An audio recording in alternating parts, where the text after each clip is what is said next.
Nicole Gonzalez, and she's Educator of the Year, and she's a biology teacher at Edison High School, right? Yes. Well, can you start by telling us where did you grow up and where did you go to school and how did you become a teacher? I grew up in San Mateo, California, in the Bay Area, till 1997 when I moved to Manteca. And my childhood in San Mateo, I don't remember a lot of it. When I was really young, my mom left when I was 8 years old, and I had 6 younger brothers and sisters. So I had to raise them with my dad. And so I was lucky that my daddy is the way that they are, and they helped raise us. And so I had a good support system. My dad always pushed education. So when he got married and we moved out here to the Valley, my dream was to become a doctor and take care of my dad. And then I got scholarships to go to UC Santa Barbara, and I went there for the 4 years. And my junior year, I decided I wasn't going to go to medical school anymore. It was too much, or how would I say it? It's too many more years of school. Mm-hmm. And I kept having my grandma telling me, Mija, hurry up, you need to get married. And so that played a little bit, I think. And then when I moved back home, I got in touch with teachers and coaches I had from high school, and they all told me to start substitute teaching because then I could find a lab job or some kind of job that had to do with biology. And so I was, okay, I'll do that. I passed the state exams, and then I started subbing, and I fell in love with it. And I thought, well, this is what I'm supposed to do, I think. My family was not happy. Not happy, but I was lucky to find something that I truly love. And so I went to the county college that they have, the Teachers College of San Joaquin, for Project Impact. And so what was great about that is I was able to go to school, learn the stuff, and then apply it the next day at work, and then go to school at night. So they were very understanding of that.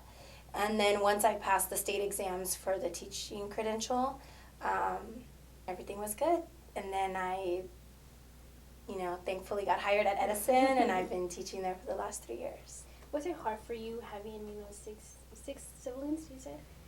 You kind of fast, I'm imagining, because you had to take care of them, kind of like being their mom.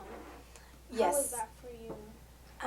I was angry at the time, especially my teenage years, because I did not get to do what everybody else got to do.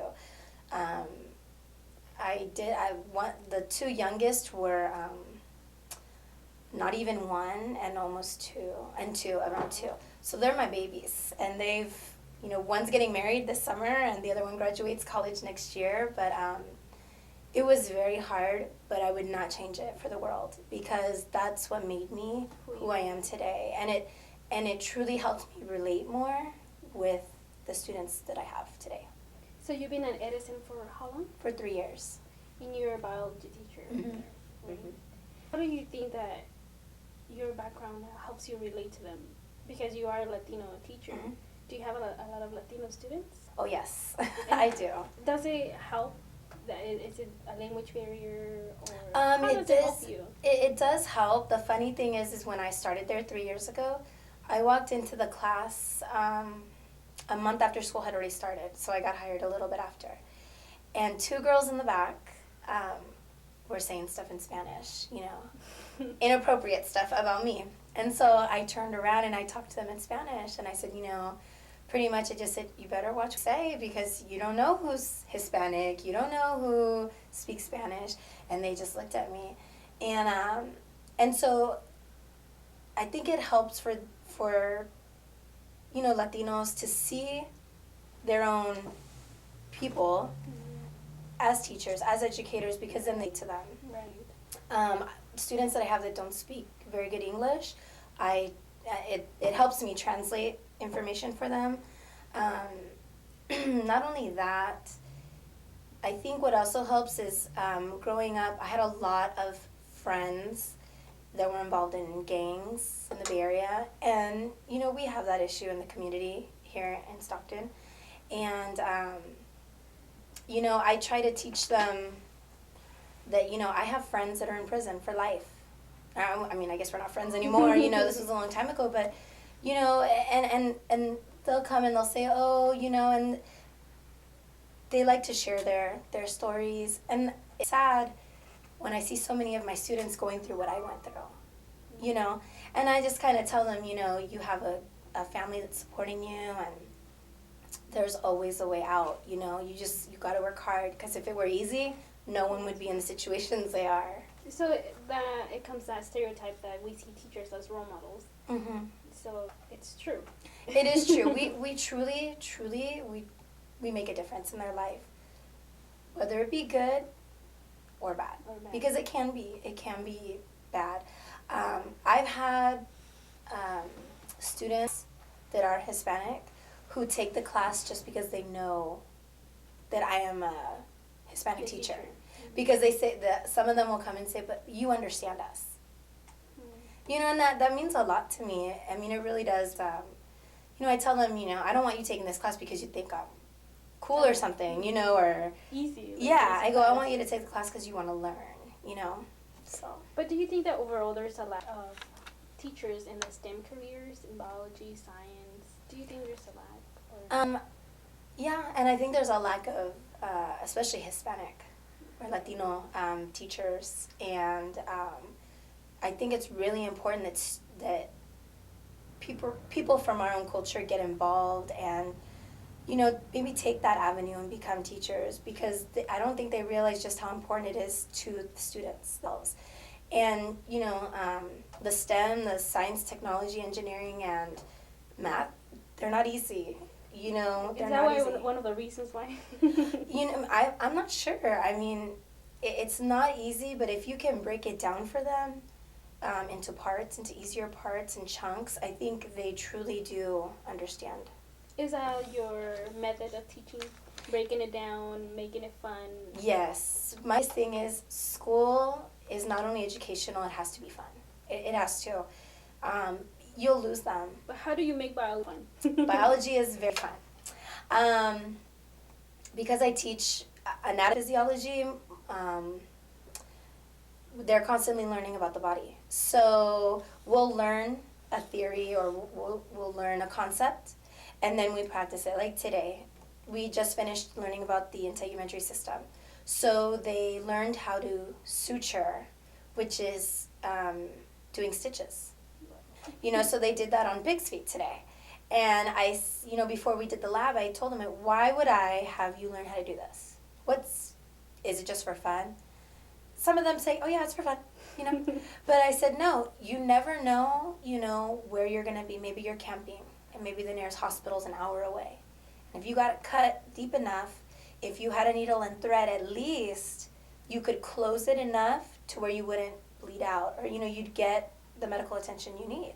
You know, a lot of them live in areas that are not very safe. Mm-hmm. And I tell them, you never know when you're going to need to know this information. So if I can break it down into chunks, make it educational and fun, then I feel like I'm able to reach more students.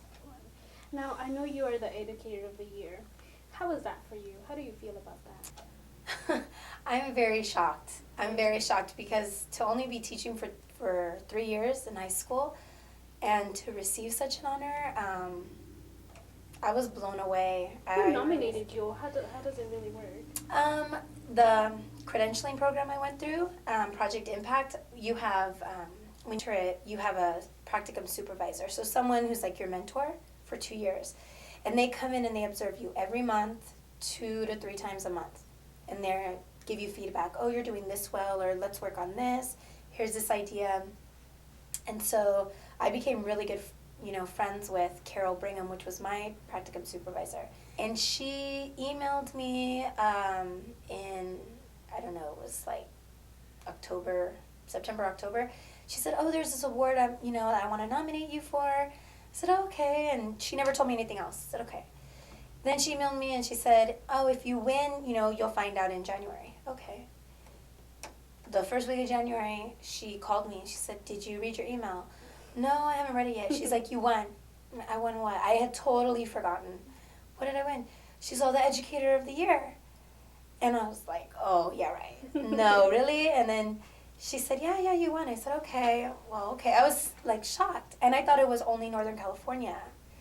And then she called me in to where I would go to school because I did my master's there. And she said, Nicole, you won for the entire state of California. Right. And I was just, at that point, I was like, oh my God, this is a really big deal. And what really brought it home is she came in and told my students while I was teaching. I did not tell them.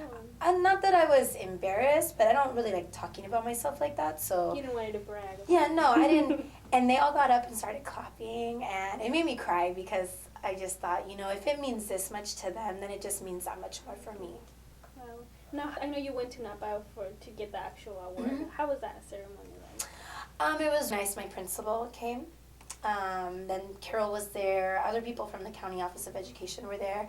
It was really nice. It was 2 days, and I got to listen to a lot of speakers, and we gave feedback and stuff and discussion groups.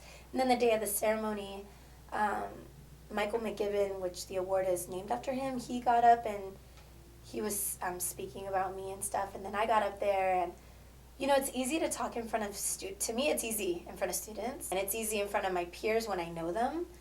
But if I don't know the people, I get extremely nervous. And I felt so nervous standing up there giving the speech because it had to be between 3 and 5 minutes. Wow, you're like, what am I going to say? Yeah, I'm like, oh, so I wrote a whole bunch of stuff. And yeah, it was such an honor to be honored in front of your colleagues. Now, I know that at Edison you have done a lot of things. One of them is the health program. What is the health program? Well, part of the health program, which is I teach 2 courses in it. It's the anatomy and physiology, and then I teach foundations of health, which is there is no textbook at all. It's all labs based.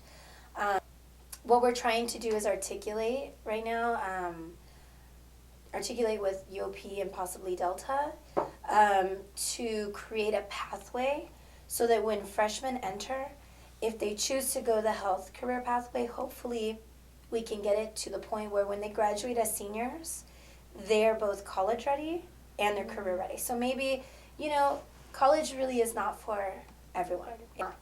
And so if, you know, we can provide an avenue for students to say, you know what, I'm not ready for college,